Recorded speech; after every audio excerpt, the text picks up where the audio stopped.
Umarız güzel zaman geçiriyorsunuzdur. Hello, welcome to our panel. In this panel, we're going to talk about how AI has influence on learning, the AI ethics, and we're going to discuss the today and future of AI.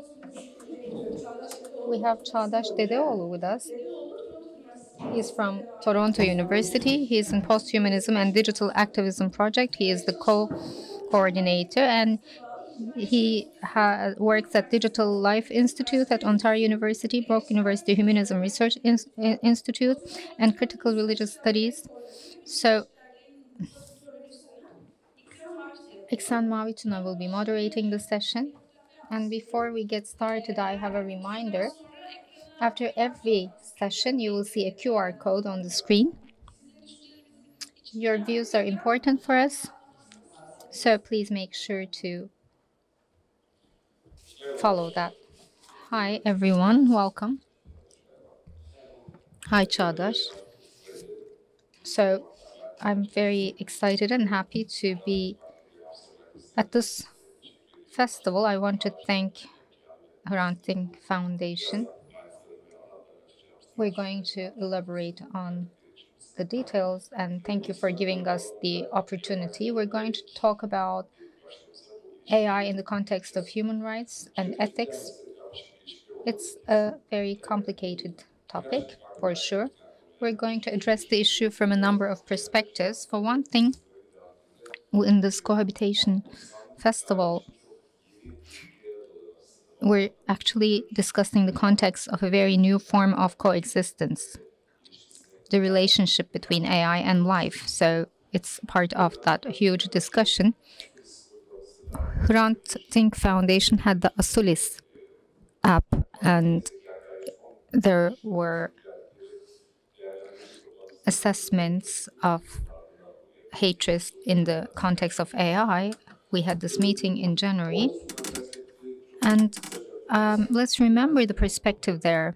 AI practices, how does it impact human rights area, or what can it offer to this area, to the human rights sphere? So there was a contribution to that discussion, and we will also look at the reverse aspect of this, that is the ethics issues with regard to AI, human rights issues. So we will discuss the need for a human rights perspective for AI as well here. So the Posthuman Lab founder is here. We're very lucky because this human rights concept, we're about the Anthropocene discussion. So we're actually looking at human rights from social sciences, philosophy, and other disciplines. And we are re-questioning the concept of human. So that's what we will be discussing: posthumanism, transhumanism. Of course, as much as it's possible. Well, without further ado, I want to give the floor to Çağdaş. Thank you, İlksen. I want to thank Hrant Dink Foundation very much. To begin with, we're discussing the different dimensions of living together. And we are exhibiting those differences here. So we will be discussing the AI perspective. Thank you for this opportunity, because we have this new layer in our old age problems, age-old problems. So it also brings about certain opportunities, especially we have online participants. So I'll start with the agenda of today's discussion. So this is the agenda of this session. First, we're going to discuss the general context, then the specific AI context. İlksen talked about posthumanism and transhumanism concept briefly. Perhaps we can first start with that. Then we can discuss the history of algorithms and AI briefly. What does algorithm mean? What does machine learning mean? Is this real learning? Of course, this is also interesting. It has interesting philosophical implications. How did big data change our discussion today? We see the internet technologies are providing many opportunities recently. So, what kind of a new perspective or reality experience does it bring to us? And today, why did we start discussing the AI technologies more? Of course, this is very important. This will last briefly, and we will be discussing this infrastructure, ethical issues, rights violations, different aspects of the issue. How can it offer an opportunity for NGO, AI? And it is something that the civil society cannot disregard. What are those different dimensions? We're going to look at those as well. And if we wanted to put this in a general framework at the legal, philosophical, and ethical platform, what could we say? Our ways of making politics, our ways of living. Of course, this is a process that is changing all of that radically. So, what kind of a conceptual framework or life model can we use in addressing these issues? So, of course, when we talk about AI, there are risks and opportunities in the simplest sense. But what can we see beyond that? What kind of sources are there currently? What do I make use of in the US, in Europe, or for Turkey? What is the role of intellectuals? What is the role of NGOs? So that is the first part, and then we're going to continue with Q&A. Well, at the bottom corner, you see the Posthuman Lab logo. I put it there on purpose. This concept of posthuman is on the rise recently. When you search Google or some other search engine, you are going to see some results. And posthumanism, I'm speaking from that perspective. There is also another conceptualization called transhumanism. It's important to differentiate the two because even if they have the common understanding of human needs to have an open-ended definition. Biology, psychology, and ecology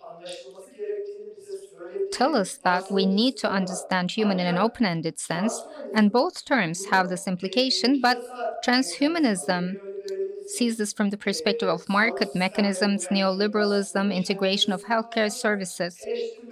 Actually, it doesn't really criticize this concept from those perspectives. So, transhumanism is a philosophical effort to surpass the current state of human, but posthumanism has a critical perspective. It says that we need to envision this togetherness from that perspective. It's not just philosophical, there is also arts involved. There are different schools of thinking, so it's an umbrella conceptualization, posthumanism. And human rights and AI is considered as the interaction of humankind beyond humankind. So, what does that mean? I'm more than a human as a biological organism because there are bacteria involved, there is prosthetics involved, there is organ transplantation involved. So, a human is beyond the conceptualization that we perceive. Also, in terms of relations, there is the technology side, including AI, and there is ecology, animals, non-human animals, I mean, bacteria, viruses, or what we've seen in the pandemic, So, posthuman, this perception of seeing the world beyond human is different from transhumanism. This is just a note, but I want to build everything on that basis. So how did we reach this level? First, there was the first industrial revolution. And if we talk about AI and technology from that perspective, there are some key words like STEAM, machine, key technologies, mechanization of production. So those are important developments. Then we saw 2.0, 1870s. There is mass production, and the technology is electric or electrification. So this issue is reshaped on the basis of electricity, facilitating some issues or possibilities. In 1970s,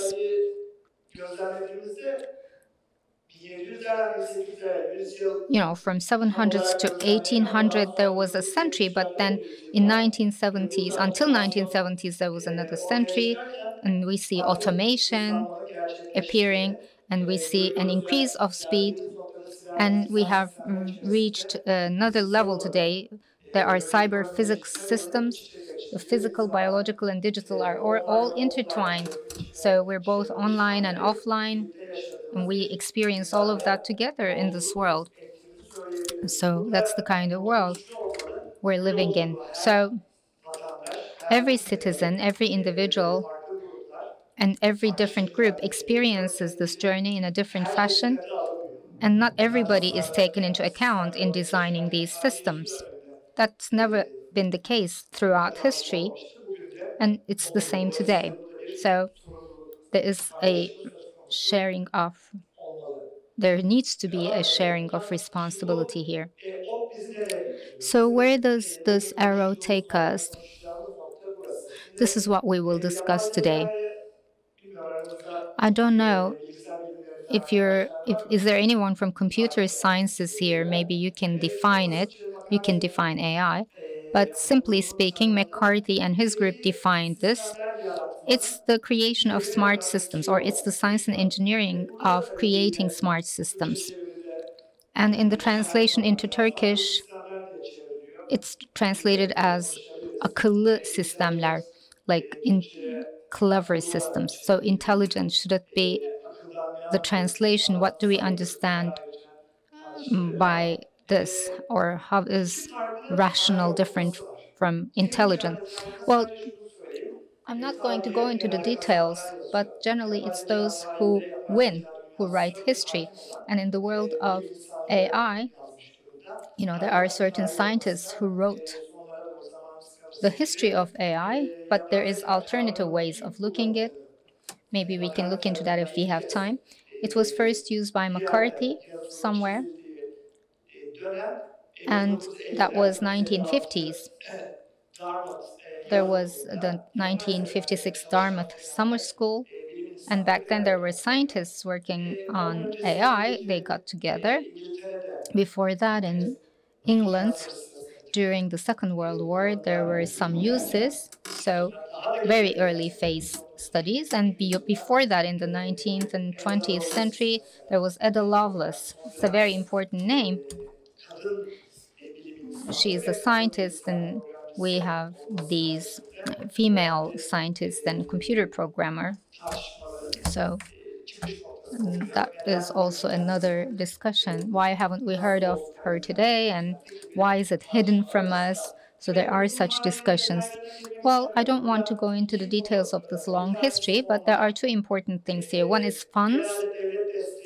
Generally, there is state support. There were times when it was very promising, but then it stopped. The progress stopped because of technical issues, technical shortcomings. And the general idea is as follows, especially the state support or military support. That is on decline because science and universities had their own funds and dynamics. They continued on that basis, and that's when there was an acceleration of this field. And this could be pure coincidence, of course, because there are other factors that made AI indispensable in a way. So why now This is the question. I mean, it's been there for 200 years, this computer programming, and there is thousands of years of mathematics experience in the world of science. So why hasn't AI been an active part of our lives so far? So Lipson lists four reasons. One is the Moore law. This was coined by Moore in 1965. So there is a progress in computer technologies every 2 years.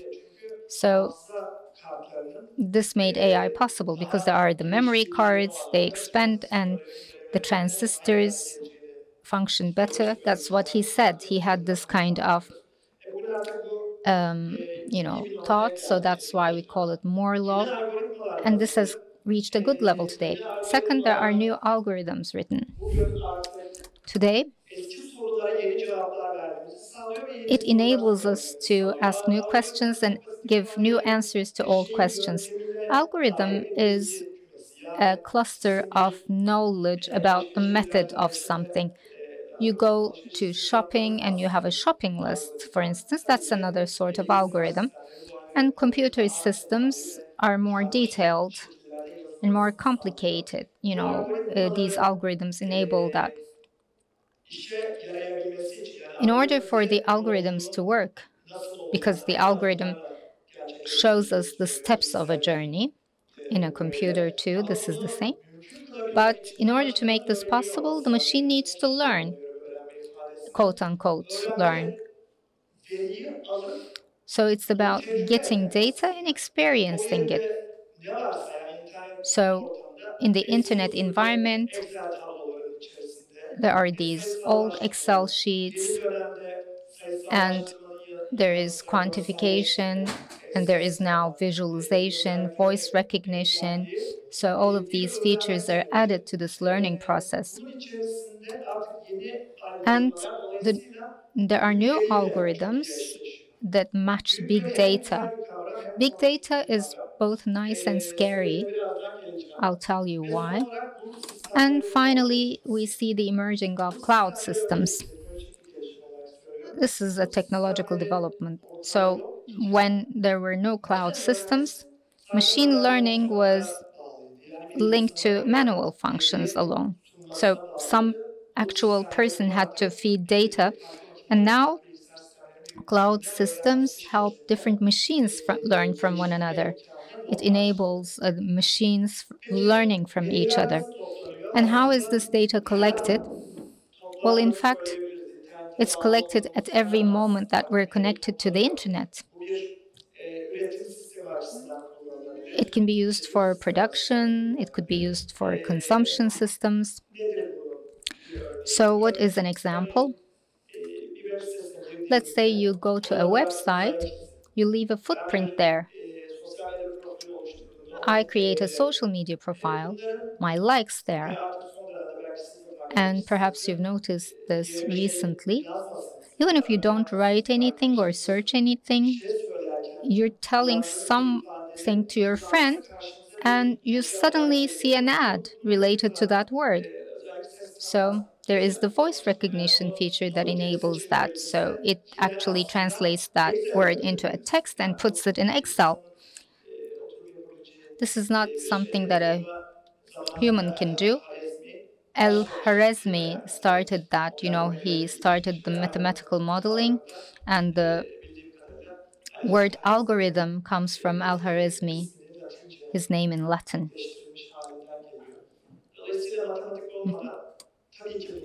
So without mathematics, this wouldn't be possible at all. And now there are new technical opportunities that guide us. Well, this is not just a technical presentation. It's a socio-technical structure. That's how we can think about it. Of course, generally, social sciences, this is something that we always criticize. Social sciences lag behind. hard sciences because, unfortunately, civilizations progress on the basis of capitalistic relations. The priorities are defined on that basis.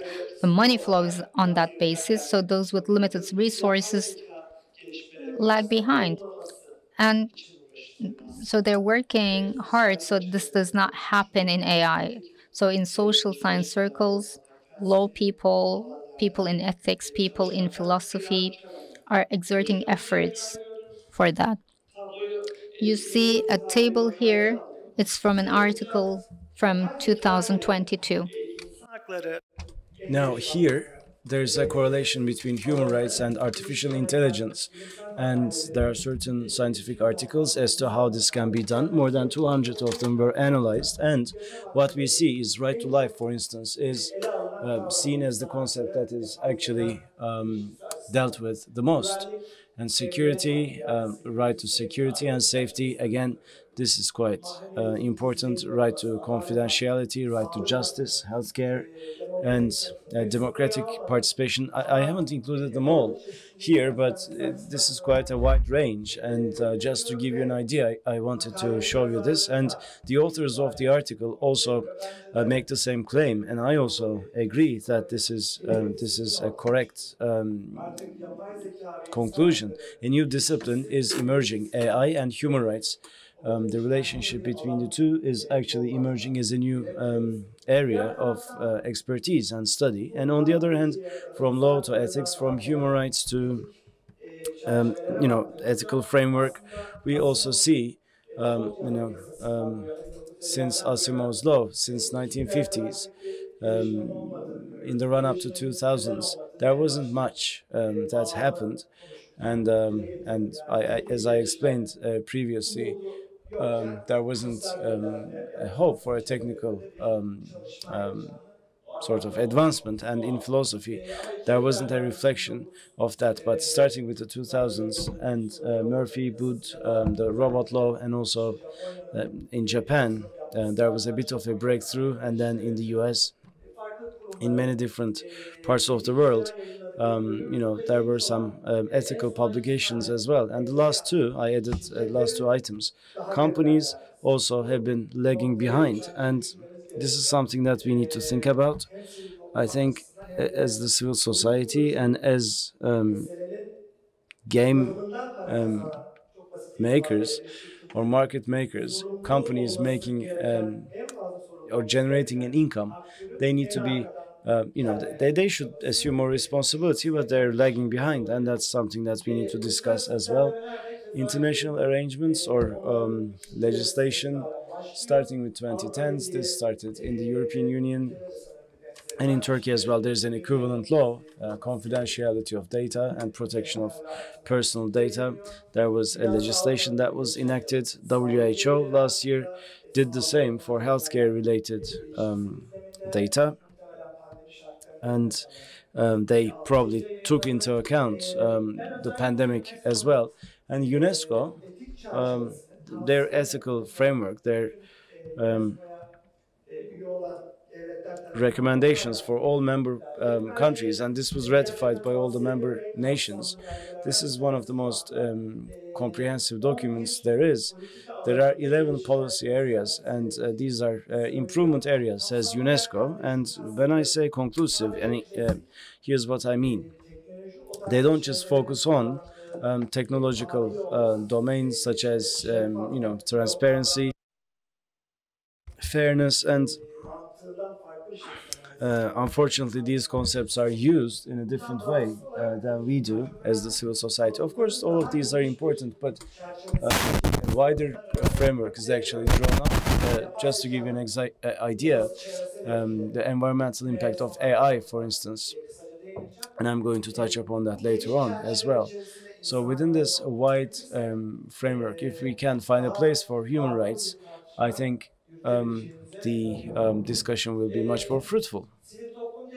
Now, speaking of civil society, and I said this at the beginning briefly, as far as civil society is concerned, AI has two different points of significance. One is artificial intelligence for civil society. What could be the opportunity here, as well as these algorithms how can we use these algorithms against hate speech. This project by Asulis is actually quite important. And there are examples of it in the US, in the UK, and you can check out the YouTube video published by Asulis, the webinar. That's quite interesting as well. So obviously there will be certain handicaps, and obviously this is work in progress.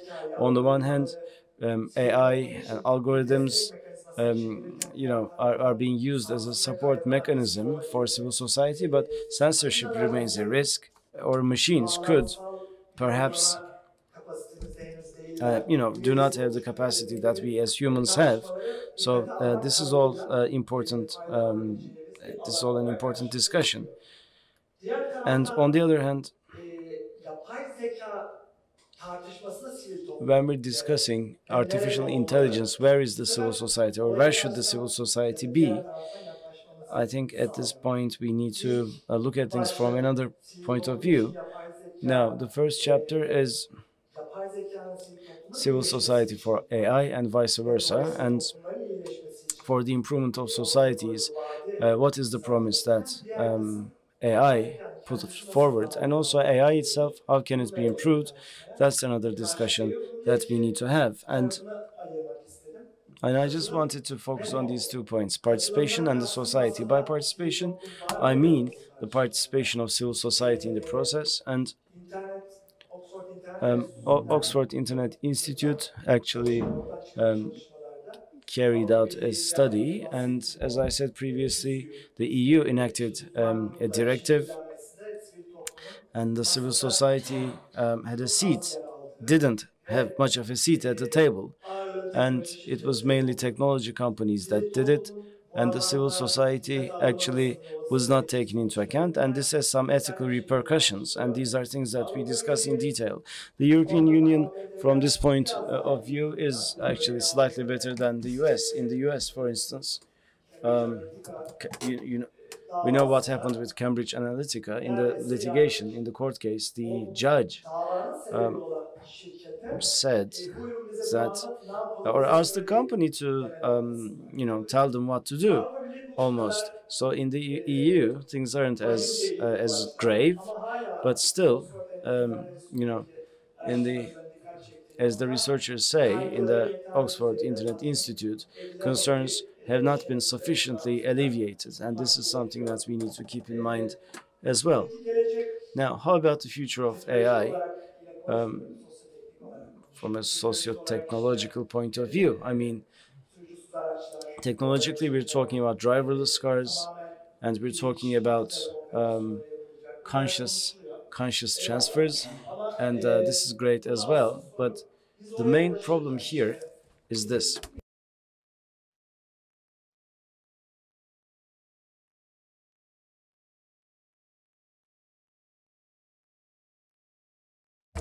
So, and how about super artificial intelligence? Obviously, we're not there yet. At one point, we might get there, but some people are more optimistic, some more pessimistic. But I think the crux of the matter is that in this socio-technological process, who are we harming, or are we really reaching out to those who have already been harmed? And how can we protect them? I think that's the crux of the matter. That's what we need to discuss as we conclude. Here's my proposal: law, ethics, and philosophy. For the legal side or dimension, Hildebrand. There are certain concepts, and Hildebrand has a framework on this, and data supported mechanisms or data-based agency, and on top of that, artificial legal intelligence could be constructed, but there needs to be 2 dimensions, he says. Normally, I mean, as legists, law as a computation we find quite enticing, and thousands of legal texts, being uploaded on a computer in the US. This has been in use for quite some time. And yet, Hildebrand, I'm not a legist myself, but I have studied legal philosophy, and I like Hildebrand. And we need to look at the other side of the coin.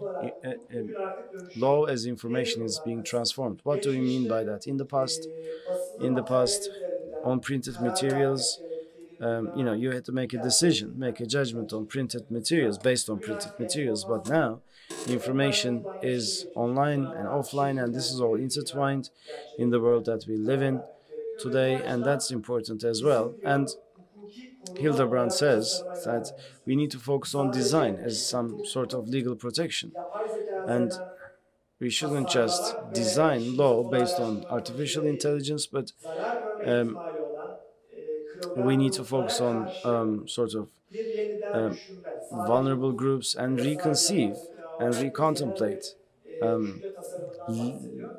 law. And on the other side of this, Floridi also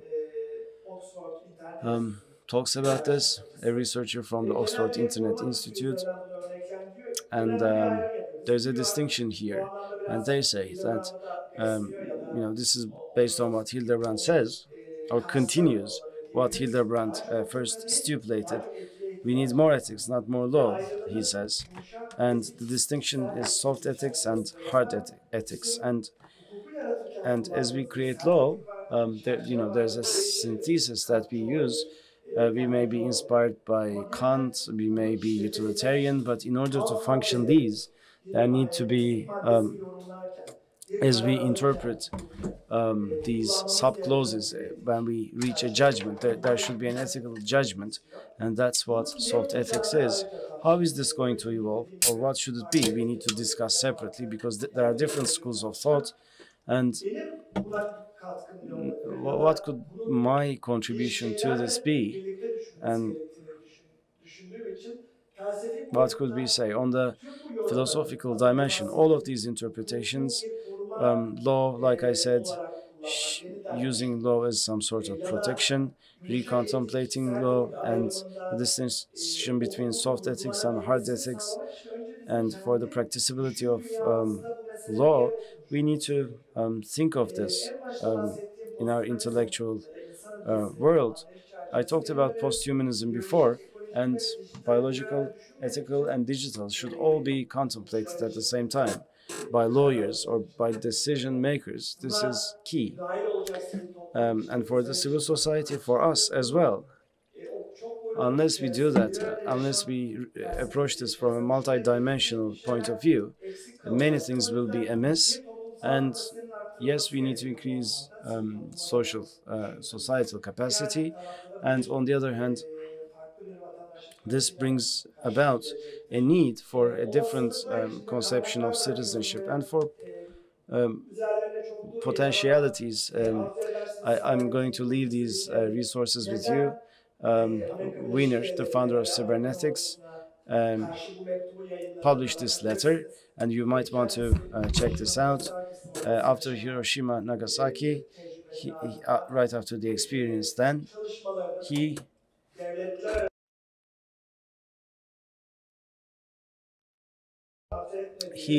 declared that he doesn't want his work to be used by the military-industrial complex, and so maybe we need to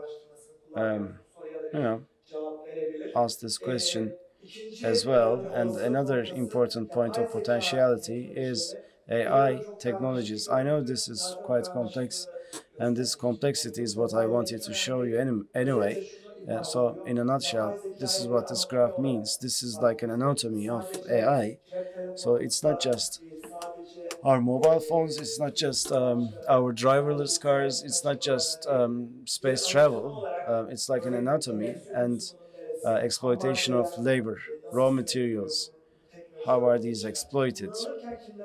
And who is at peril? And what could future hazards be In order to understand these and make policies regarding these, I think we need to realize AI as an anatomy, and yet a couple of more recommendations, especially in feminist circles, feminist academic circles, and critical race studies. African American friends have actually published great books. Algorithms of Oppression is one of them. Why? On Google, for instance, when you type in black girl, you see unsavory images. And, this is a risk put forward by the big data, because big data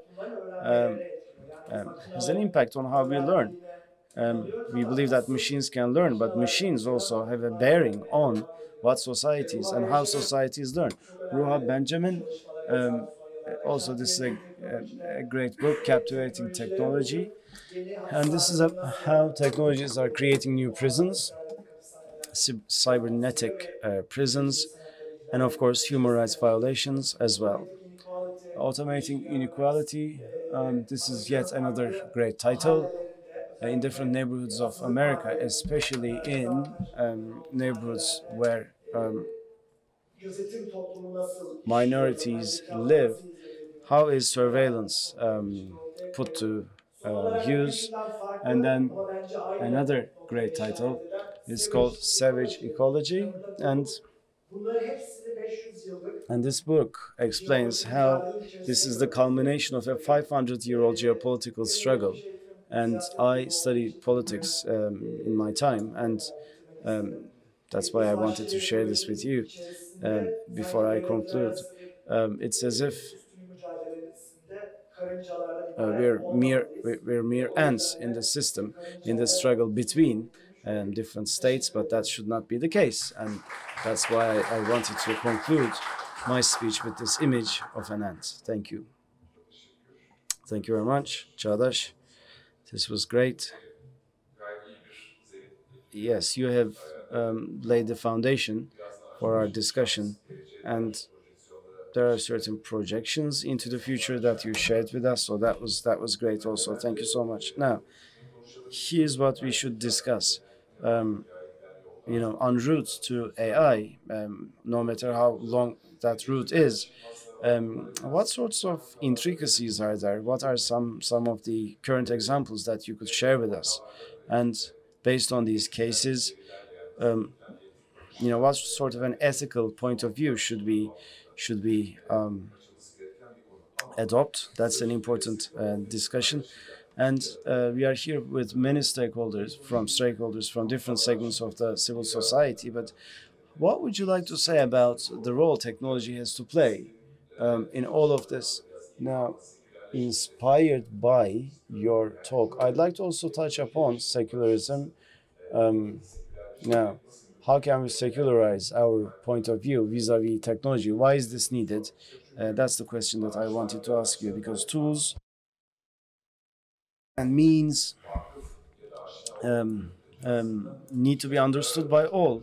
Otherwise, it's just going to be decision makers and lawyers who make the decisions, and we will have to live with the implications of these decisions. So I think we need to democratize this discussion. I think we're all on the same page about that. So here's the question. In your article, you talk about post-secular transformation. How far are we from that post-secular transformation is my question to you.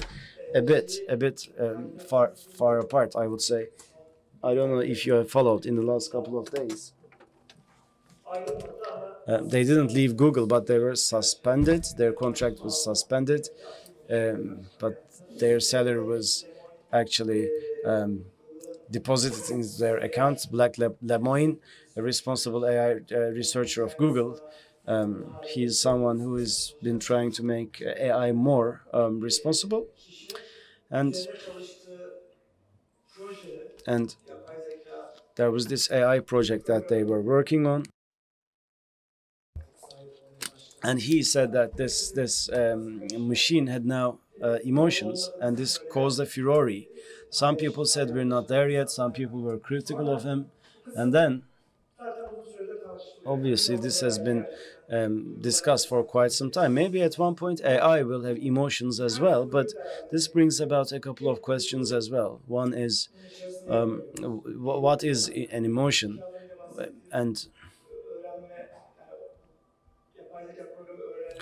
And also, when AI software programs, when they learn, do they learn emotions as well? That is one set of problems. And on the other hand, as İlksen talked about in his question, AI technology is now a part of our lives as a segment, as a layer of our lives.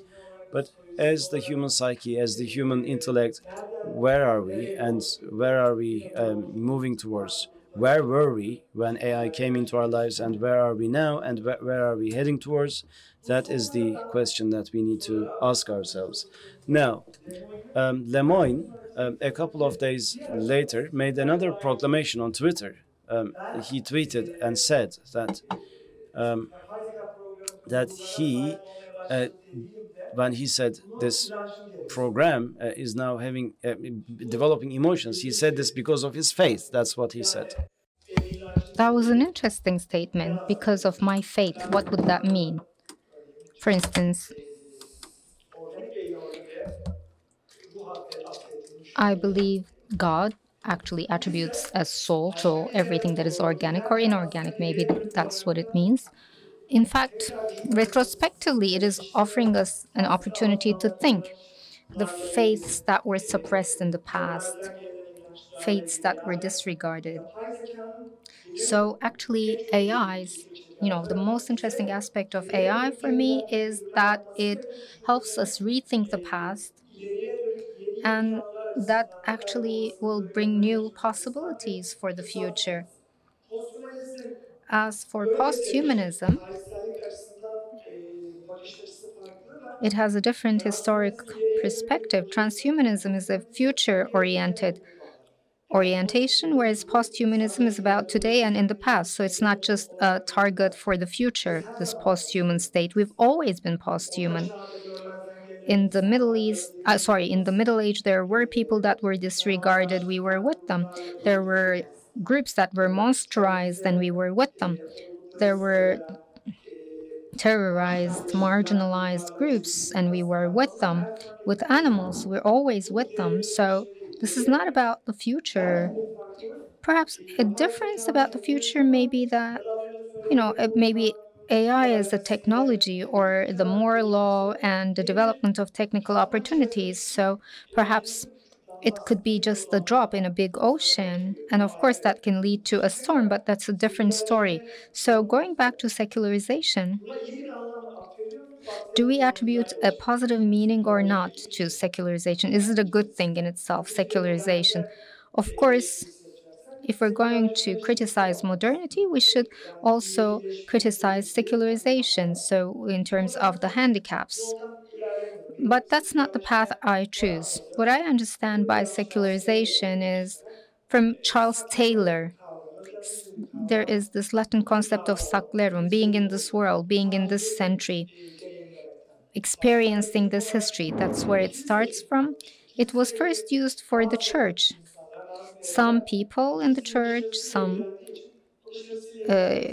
interested with the world outside the church. That's what it meant. And it's the same today. We're thinking about the external world rather than our own internal world, and that's how we should think about secularization. And how does the AI intervene here? Well, I think one of the most important issues is that most AI developer or designer or engineer or programmer is generally atheist. Even if they're not atheists, they have a different religious orientation, like in the case of Lemoyne. But at the end of the day, they can actually put themselves in the shoes of God. There is such a risk. In coming up with this design, who do they learn from? That's a question. İlksen referred to an article, Siri and other AI-supported personal assistants. you ask interview questions to them. It is accessible on the internet. It is an English essay. Hey Siri, do you believe in God? That was our first question. I don't have a religion. And I asked this with a different motivation compared to Lemoyne. He says, well, they should believe in God. I don't have such a concern. If you believe, you believe. If you don't, you don't. But I was curious about the answer. Siri says religion is for people, and second, I'm silicon, I'm not human. That is the second answer. And when Alexa gives a different answer, Cortana gives a different answer, and Google Assistant gives a different answer. First, Siri tells us, where is this answer come from? What is the source? The AI algorithms and machine learning, that's what we've talked about. How can Siri answer us? There are two means of answering this. One, pulling data from the internet. It doesn't do this for this kind of question because these are more, conceptual questions. So there are some ready responses. It does response generation and comes up with a response. And most probably a white American has written the answers of this question there. And how about the religious practices that are devoid of a God figure? Because that is a human rights violation. This is about, freedom of faith. The Microsoft program is more egalitarian in that sense. I asked the same question to Siri today. There is no progress.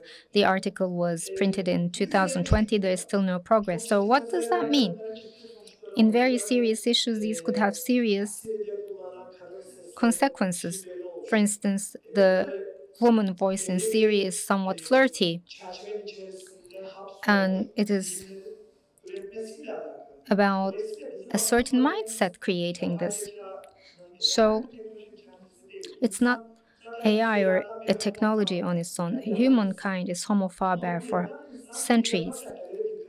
But what does that human take into account? There is this concept called human-based design. It is studied at schools. I also lecture about that. And towards the end, we talk about design that is beyond human, not human-centered. Because when we're too human-centered, or we are focused on certain people, not everyone. So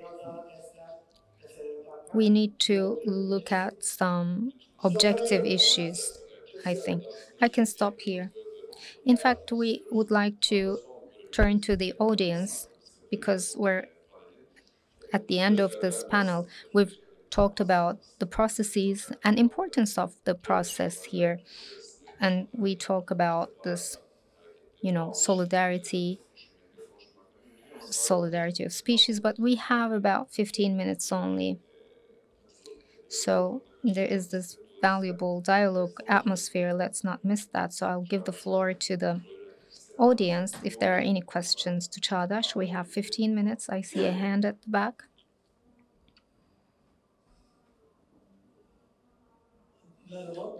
Hi.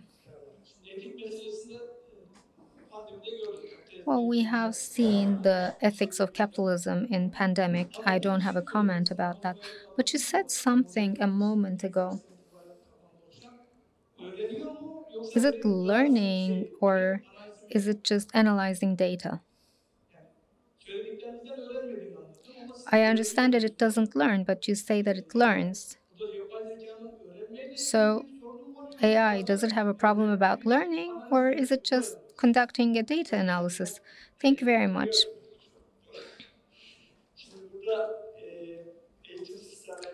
Well, perhaps we should start from, education systems, what learning means. Well, a teacher can address a child in different ways, right? you can try to dictate something. There's experiential learning, etc. And machine learning. Does the machine learn? So it is very similar to what does human learn? How does human learn? So this is actually a mindset that has adopted the industrial education system. You just transfer knowledge from outside. This is not learning. Again, I want to go back to posthumanism. For example, there are ethnographic studies, and let's say there is this pony and of a few weeks and the 3-year-old child learning. They have more similarities than differences when it comes to learning. So what are those similarities? And when we take those similarities into account, this authoritarian teaching or learning, we should give up on those. That's what we understand. So for AI, the problem is not the experience or the analysis style of AI. In general, what is the education model that we're using? It is very similar to the case in AI. That is not really learning. Sorry, there's no mic. Yes, very, very good. You touched upon a very clear point. I talked about the pony and the child examples. Certain free individuals will still follow their path, although we dictate certain things on them. But not every individual has the same circumstances. They are born to a certain socioeconomic environment, they have a different family background, so they may not have the same chance. The same is true in Turkey. The education system is not great, but there can be super individuals. So that's one aspect. And I will continue to use the term learning for artificial intelligence. What I'm trying to say is that we shouldn't think that AI is learning. I think we should revise our own learning philosophy because for that. That's what I'm talking about. You know, nowadays there is this new wave that they're talking about. This issue of creativity. AI is creative. We talked about 4 elements that enable AI today. And these elements also enable talented AI, more talented than people. Like the painting that they come up with is something that I could never do. Is this creation? Is this creativity? It's the same question, is that learning? Is this creativity? We should ask this question to ourselves. How do I learn? What is the source of my creativity? The same is true for you. It's not the same, I agree. No, I think it's going very well.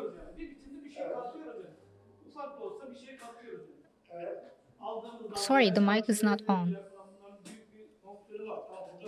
Well, yes, but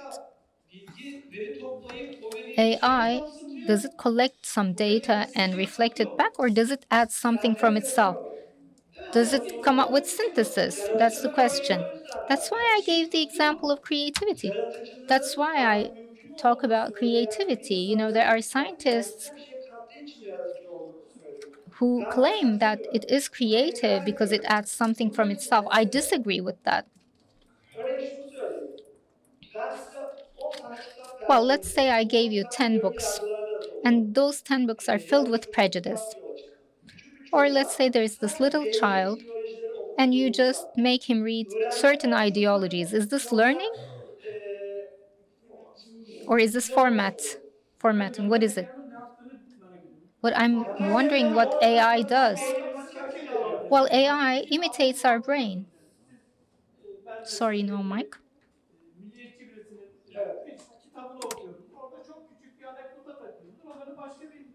yerdeki bir bilinçle buluşturuyordur. Başka bir şey çıkıyordur ortaya. Yapay zeka verilerin dışında bir şey ortaya koyuyor mu koymuyor. Bütün mesele bu. Yoksa aynı doğal olduğu kopya koyun gibi bir şey. Sorry, the mic is off. Şu an için ilki. Well, the first answer is valid, or the second answer.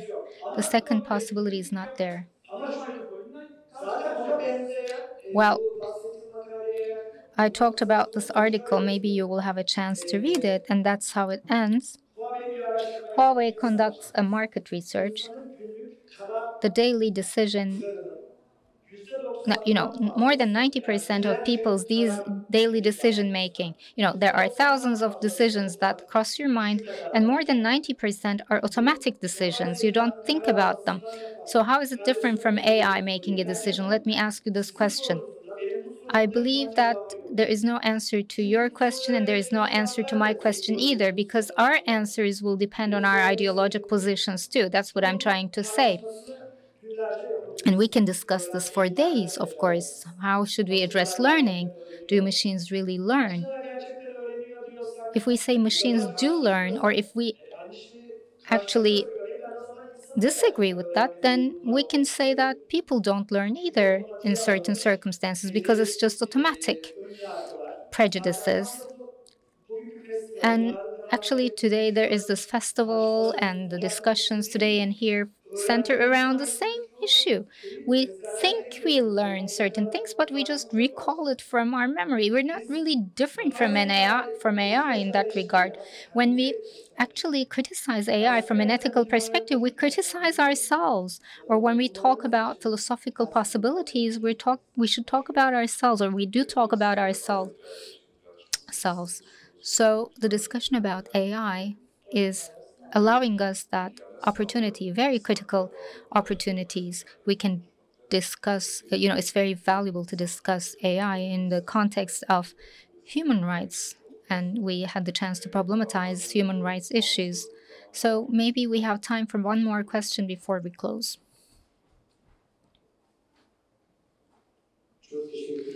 Thank you very much. It was a very illuminating presentation, in my opinion.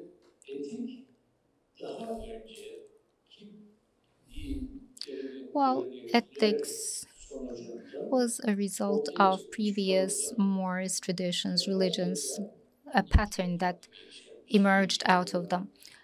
But I believe AI is something that is very different. We're talking about AI and ethics. We have some conditioning from the past, and if AI does something contrary to that,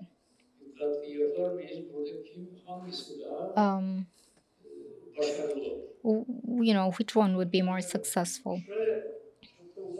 Well, I don't want to take too long, but of course we need to talk about opportunities. It's important how we define ethics here. Perhaps we can see ethics as the reflection of past to today, or reflection of past knowledge to today's circumstances, but it's not just limited to that, because ethics is also dynamic and continuing to develop. If there was no fight for human rights, we wouldn't be talking about animal rights today. Before 1970s,